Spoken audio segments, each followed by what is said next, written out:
Hello students, स्वागत है आपका यूनिक एकेडमी ऑफ लर्निंग में। आज हम अपनी वीडियो का दूसरा पार्ट स्टार्ट कर रहे हैं। चैप्टर का नाम है प्रकाश।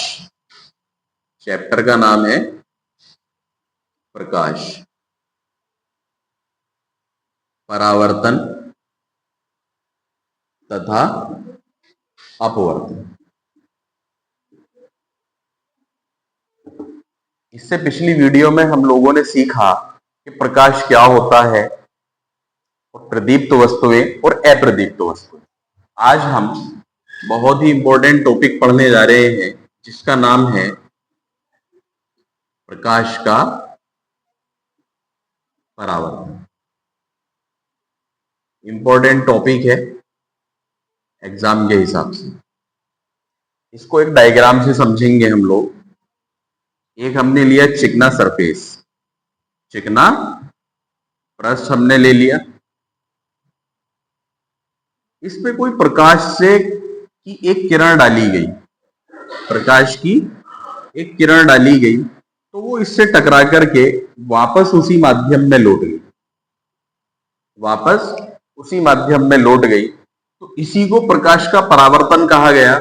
ये आने वाली किरण आपतित किरण होती है, आपतित किरण। ये जाने वाली जो किरण होती है ये होती है परावर्तित किरण। और इसके जस्ट बीच से एक लाइन उठती है जिसको एन से डिनोट किया जाता है और इसको बोला जाता है अभिलंब। अभिलंब। आपतित किरण से अभिलंब के बीच में जो एंगल बनाया जाता है उसको स्मॉल आई से डिनोट करते हैं। इसको बोलते हैं आपतन कोण।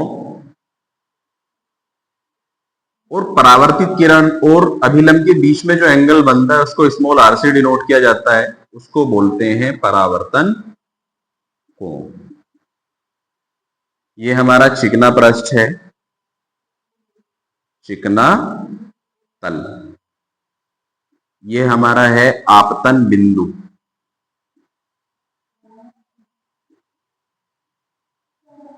हम यहीं से डेफिनेशन को समझेंगे और उसके नियमों को भी समझेंगे। परावर्तन का नियम, प्रकाश का परावर्तन होता क्या है?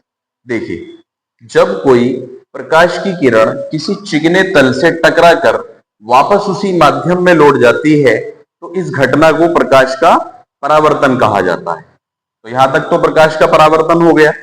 अब आगे देखिए, परावर्तन के नियम।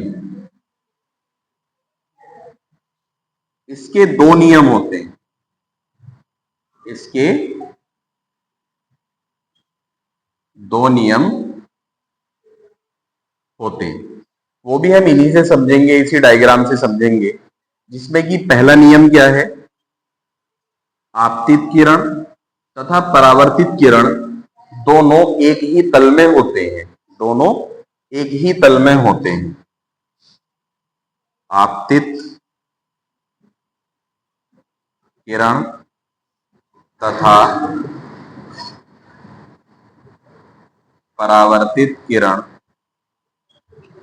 दोनों एक ही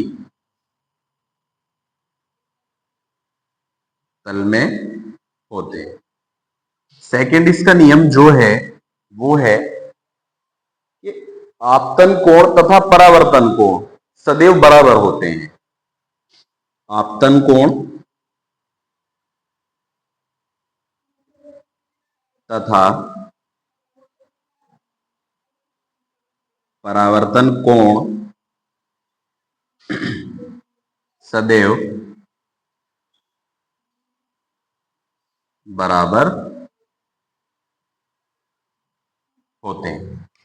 तो एक ही डायग्राम से हम लोगों ने समझा कि प्रकाश का परावर्तन क्या है और उसके नियम क्या है। तो इसे रटने की जरूरत है नहीं, सिर्फ एक आपको डायग्राम बनाना है। आने वाली किरण को आपतित किरण, जाने वाली को परावर्तित किरण, और जहां पर ये दोनों किरण आपस में टकरा रही हैं उसे आपतन बिंदु बोला जाता है। वहीं से एक लाइन ऊपर खींच दी जाती है जिसको अभिलंब बोला जाता है। और अभिलंब और आपतित किरण के बीच जो कोण बनता है वो आपतन कोण कहलाता है, स्मॉल आई से डिनोट किया जाता है। और परावर्तित किरण तथा अभिलंब के बीच में जो कोण बनता है उसको परावर्तन कोण बोला जाता है, जैसे स्मॉल आर से डिनोट किया जाता है।